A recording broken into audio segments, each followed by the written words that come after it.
October 12th, 1944. Camp Algona, Iowa. The air smelled wrong. Ilsa drew a breath, then another, trying to place it. Not the familiar European autumn of damp earth and coal smoke. This was sharper, cleaner, a scent of cut grass, gasoline, and something sweet like roasting grain. Dust settled on her tongue. The truck's canvas flap snapped in the wind, revealing a slice of impossible blue sky. Flat land rolled to a horizon so distant it seemed an error in perception. A fence, barbed wire, of course. But the wood of the posts was new, unstained. Everything looked new. She clutched the small satchel in her lap, the fabric worn thin. Inside, a photograph, a spare pair of socks, a nursing pin. The weight of her life. The truck stopped. A man in a uniform, khaki, not field gray, opened the tailgate. He did not shout. He gestured with his hand, a simple, fluid motion. Ilsa watched the other women climb down. Their faces were pale, smudged with the grime of the long journey. They moved slowly, their bodies stiff with a weariness that went deeper than muscle. She saw Greta, her friend from the Signal Corps, stumble on the last step. Greta's eyes were fixed on something beyond the fence. Not on the guards, not on the barracks. On a road. A black car moved down it, gleaming under the afternoon sun. It wasn't a staff car, not an officer's transport. No flags, no visible purpose. It just drove. Inside, she could just make out the shape of a woman at the wheel. The car disappeared behind a stand of trees. The silence it left behind was filled by the wind. The sweet, foreign wind. Ilsa stepped onto American soil. It was firm, solid. It felt just like earth anywhere else. But she knew, with a certainty that chilled her skin, that it was not. Something fundamental had shifted. The world she knew, the rules of scarcity and survival that had governed every breath for 5 years, did not apply here. The air smelled of it. These women were not soldiers in the way the world understood the term. They were Helferinnen, auxiliaries, signal operators, clerks, nurses, anti-aircraft assistants, cogs in the vast administrative machinery of the German war effort. Captured in France after the Normandy breakout, processed in England, they had then spent weeks on a ship crossing the Atlantic, a journey into abstraction. They were part of a small, almost forgotten cohort. Just over 400,000 German prisoners of war were held in the United States, but only a few hundred were women. They were an anomaly within an anomaly, a logistical footnote in a global conflict. Now, that footnote had a physical address. Camp Algona, one of more than 500 such camps scattered across the American interior, from Texas to Wisconsin. For the women, the first shock was not the captivity, but its character. They had been prepared for hardship, for barbed wire and thin soup, for the righteous anger of their enemies. War had taught them the grammar of deprivation. You ate what was given. You wore what you had until it disintegrated. You learned the precise caloric value of a turnip, the number of days a single candle could light a room. Here, the grammar was inverted. The barracks were simple wood, but they were new, and the roofs did not leak. The cots had mattresses, thin but intact. Their first meal was not the watery stew they anticipated. It was thick with meat and vegetables. There was white bread, a small pat of butter, and coffee. Real coffee, not the roasted chicory and barley substitute, the bitter ersatz that had been a staple for years. Greta held the warm mug in her hands, her fingers tracing its solid, smooth ceramic. She remembered the last real coffee she'd tasted, in a Parisian cafe in 1941. It felt like another lifetime, a memory belonging to a different person. The risk here wasn't starvation or disease, the familiar enemies. The risk was something more insidious. It was the slow, steady erosion of their reality by a world that shouldn't exist. A world where, in the 5th year of a total war, there was still butter for prisoners. The contrast began with the body. In Hamburg, her skin had been a ledger of scarcity. Dry, often itchy from the harsh lye soap. Her hair, washed with the same, was brittle. Here, the camp issued each woman a small, paper-wrapped bar. It was pale and smooth. When Ilsa used it, the soap produced a thick, creamy lather that smelled faintly of flowers. It was a trivial thing, a piece of fat and chemical, but it felt like an impossible luxury. She saw her own hands, chapped and red from years of wartime nursing, slowly soften. It felt like a betrayal. The contrast was in the clothing. Their German uniforms were taken, replaced by U.S. Army fatigues for work details and simple, dark blue work dresses for the compound. The fabric was coarse but strong. The seams were straight and even. But what stunned them were the shoes. Sturdy, leatherwork shoes. New. Each woman was measured and given a pair that fit. Greta flexed her toes inside hers. She couldn't remember the last time she'd worn shoes that weren't patched or lined with newspaper to block the holes. She thought of the endless civilian shoe drives back home, the posters pleading for donations for the soldiers on the Eastern Front. Here, new leather shoes were simply issued to prisoners. The contrast was in the sounds. The nights in Germany were a symphony of fear. The drone of bombers, the scream of the air raid sirens, the percussive thud of anti-aircraft guns. Silence was a temporary, fragile gift. Here, the night was vast and quiet. The only sounds were the crickets and the distant horn of a train, a mournful, lonely cry that spoke not of threat, but of distance, of a continent at peace. During the day, they heard the cars. From their work details in the fields, topping beets or harvesting corn, they saw them on the county roads. Fords, Chevrolets, Plymouths, driven by farmers, by women, by teenagers. Civilian cars, used for civilian purposes. Greta once counted 17 of them in a single hour. It was a number that made no sense. Private automobiles in Germany were a distant memory, requisitioned by the army years ago. Gas was more precious than blood. Here, they were as common as bicycles. This wasn't a military parade. This was just Tuesday. Ilsa, the nurse, noticed things with a clinical eye. The camp infirmary was small, but it was clean. The cabinets were stocked. She saw boxes of sterile cotton bandages, their white wrappers crisp and untouched. She saw vials of sulfa drugs and, incredibly, penicillin. In her field hospital outside can, she had rewashed and reused bandages until they fell apart. She had watched men die from infections that these medicines could have cured in days. She picked up a sealed syringe, a perfect piece of glass and steel. It felt heavy, obscene in its perfection. The American nurse, a young woman named Peterson, saw her looking. "Something wrong?" she asked. Her voice was even, not unkind. Ilsa shook her head, putting the syringe down carefully. "No, nothing is wrong." How could she explain that the very existence of this object was a wound? That a storeroom full of them felt like a judgment on her entire world? The abundance was a form of violence. It dismantled her memories, invalidated her sacrifices. Greta, the former clerk, saw the world in numbers. She kept a mental tally. The number of trucks that arrived each day with supplies. The number of different vegetables served in the mess hall in a single week, 5. The number of radio programs she could hear from the guards building, a constant stream of music and talk. One of the women, assigned to laundry duty in a nearby town, came back shaken. She had worked in the basement of a house. A normal house for a normal family. And in that basement, there was a machine that washed the clothes by itself. An electric washing machine. In the kitchen, there was a white enamel box that kept food cold. A refrigerator. The family owned it. They weren't party officials or wealthy industrialists. They were just people. The woman told the story in a hushed voice in the barracks that night. A refrigerator. The word itself sounded decadent, foreign. It was a piece of technology they associated with commercial butchers or hospitals, not a private home. Someone asked if the family had a car. "Of course," the woman whispered. "And a radio in the living room."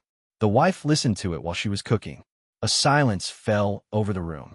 It was the silence of a faith beginning to crumble. The system that produced this astonishing reality was invisible to the women, yet it surrounded them completely. It was a system built on principles they could barely comprehend: distance, scale, and a ruthless, unsentimental logic of mass production. The war that had bled Europe dry had, for America, been a catalyst, a stimulus. Factories that had once made tractors were now making tanks. Shipyards launched vessels faster than U-boats could sink them. And the nation's farms, untouched by bombs or battles, were producing a tidal wave of food. The prisoners were, in a way, just another surplus commodity to be managed. The Geneva Convention dictated the terms of their treatment. Prisoners were to be given rations equivalent to those of their captors' own garrison troops. For the United States, a nation that fed its soldiers over 4,000 calories a day, this was not a burden. It was a simple logistical directive, executed with the same efficiency as an ammunition shipment. The women saw the evidence in the mess hall. Canned peaches from California, beef from Texas, corn from the fields they were working in themselves. It all arrived on trains, was distributed by trucks, and was recorded on forms filled out in triplicate. Ilsa saw the paperwork on the camp administrator's desk once. It was a logistics of plenty. The camp itself was a product of this system, built in weeks from standardized plans, using pre-cut lumber and nails by the keg. Everything was modular, repeatable. There were hundreds of camps just like this one, an archipelago of containment stretched across a continent that seemed to have no end.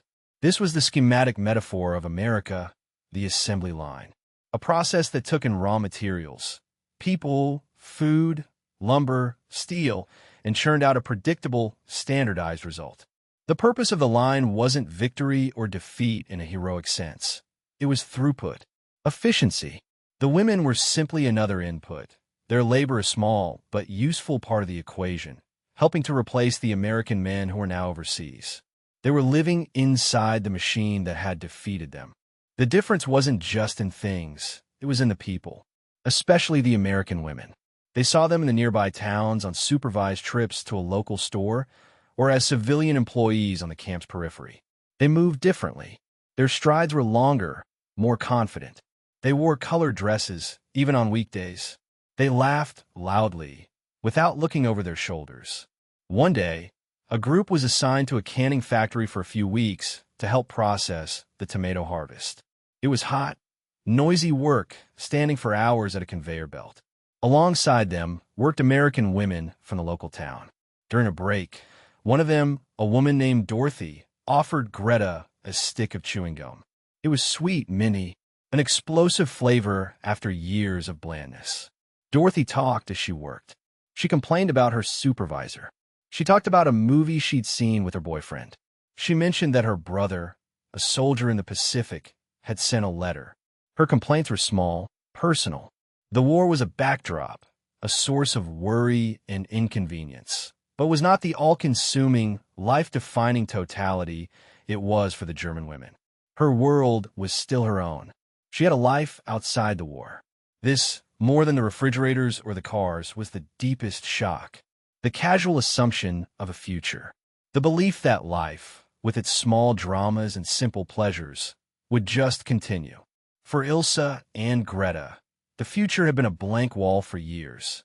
The only goal had been to survive the next day, the next bombing raid, the next winter.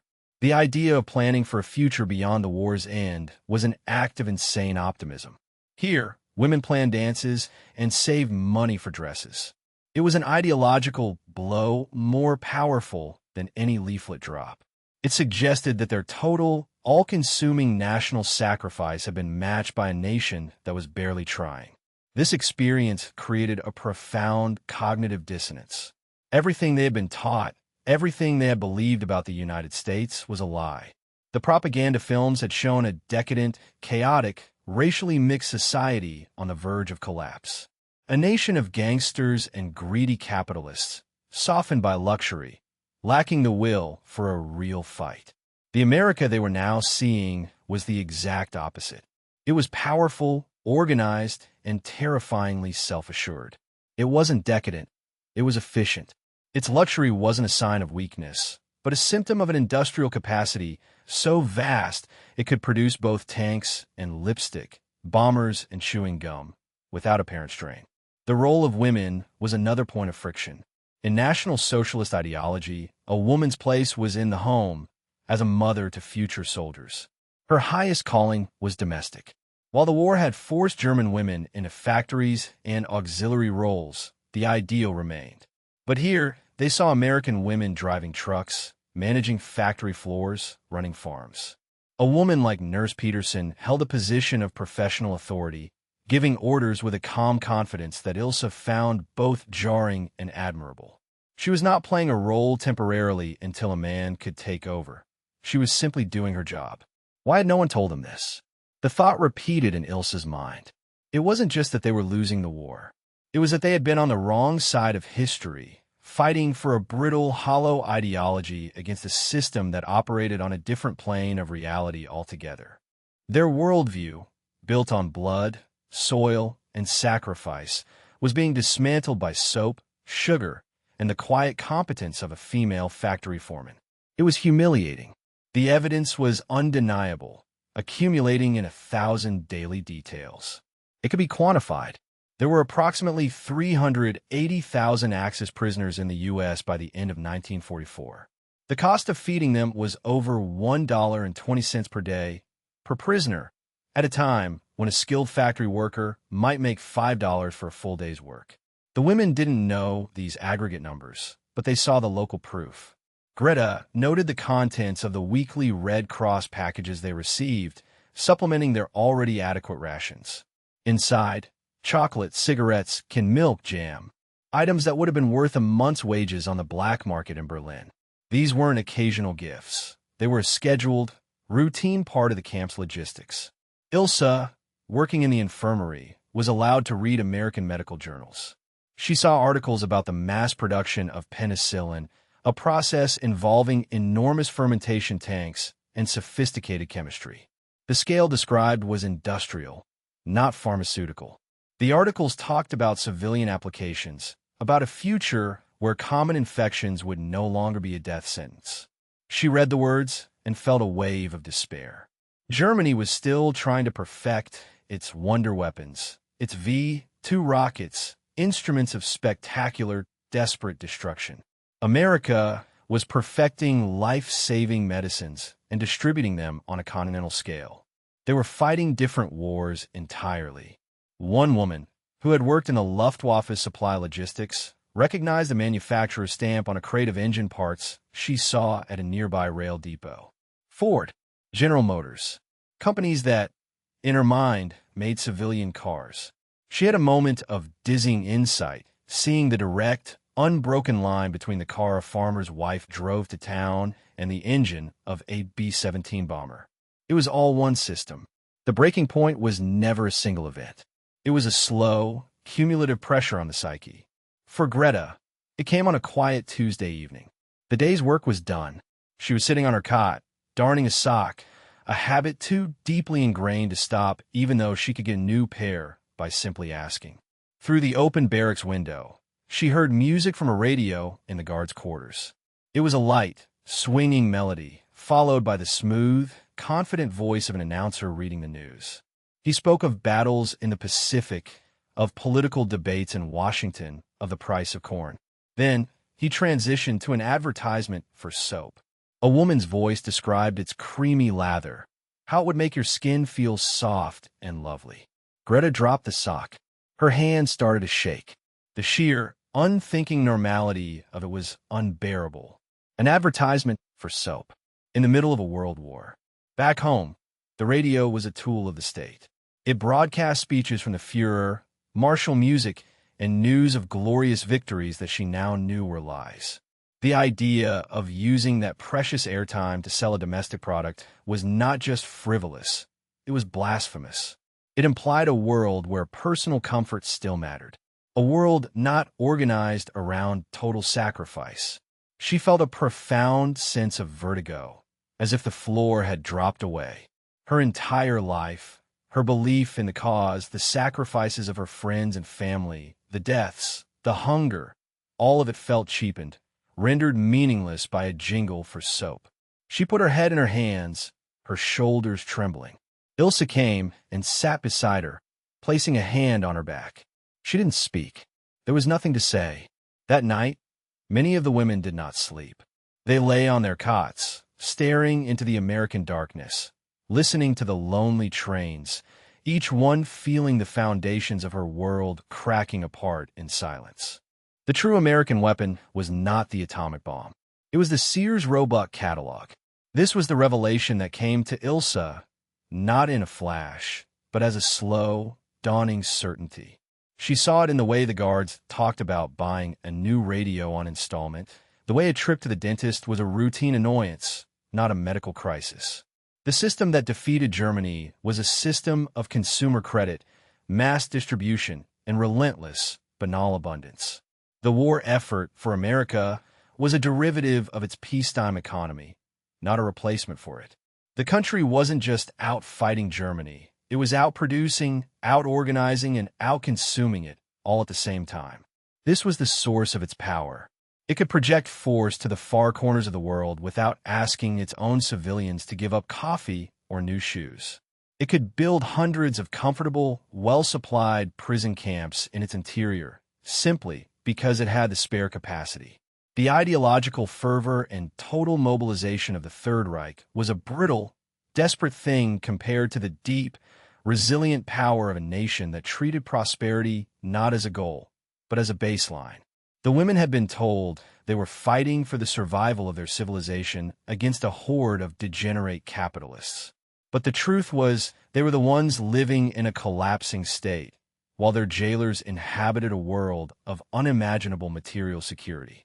The war had already been lost years ago in the steel mills of Pittsburgh, the stockyards of Chicago, and the grocery stores of Algona, Iowa.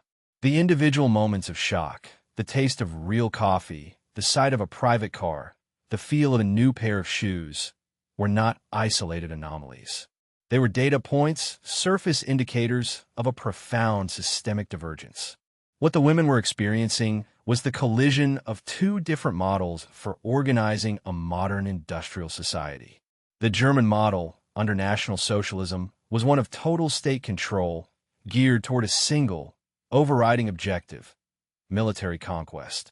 It was a system that could produce brilliant short-term results, a powerful air force, a fast-moving army, but it was inherently brittle. It achieved its aims by consuming the society itself, demanding ever greater sacrifice from its people. The system was eating its own seed corn.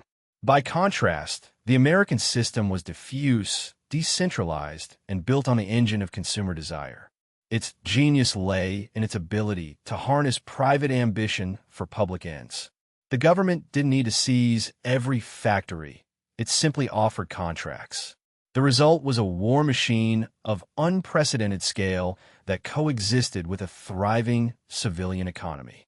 This system tended to be slower to mobilize, less ideologically pure, but it was vastly more resilient and possessed a depth of resources the German planners could not even imagine. The women in Camp Algona were living witnesses to this truth.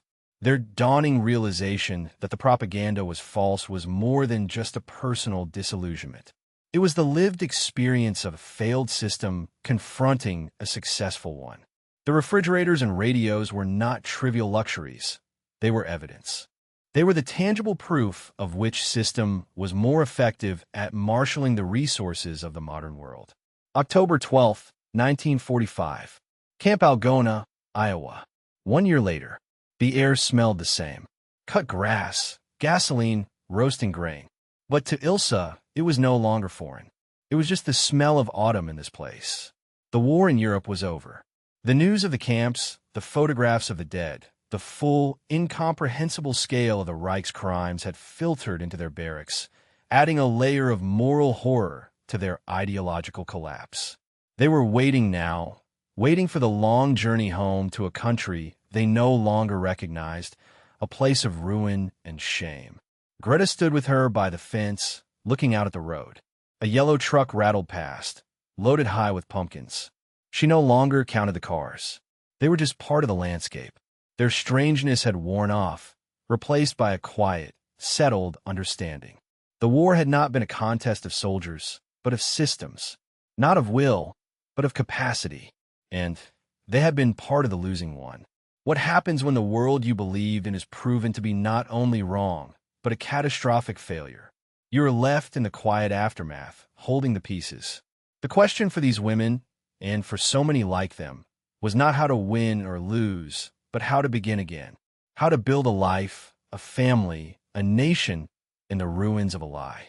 The answer, perhaps, lay somewhere in the distance, in that quiet, unassuming landscape of impossible abundance. For those of us living in that abundance now, it is a history worth examining. Notice the things in your own life that you take for granted. The full shelves, the easy credit, the casual assumption of a future. They are not just objects or conveniences. They are artifacts of a system with a history. A history that, for a few hundred women in a prison camp in Iowa, was the most shocking discovery of their lives. If you wish to understand how these systems continue to shape our world, subscribe for our next episode, where we explore the machinery of the Marshall Plan.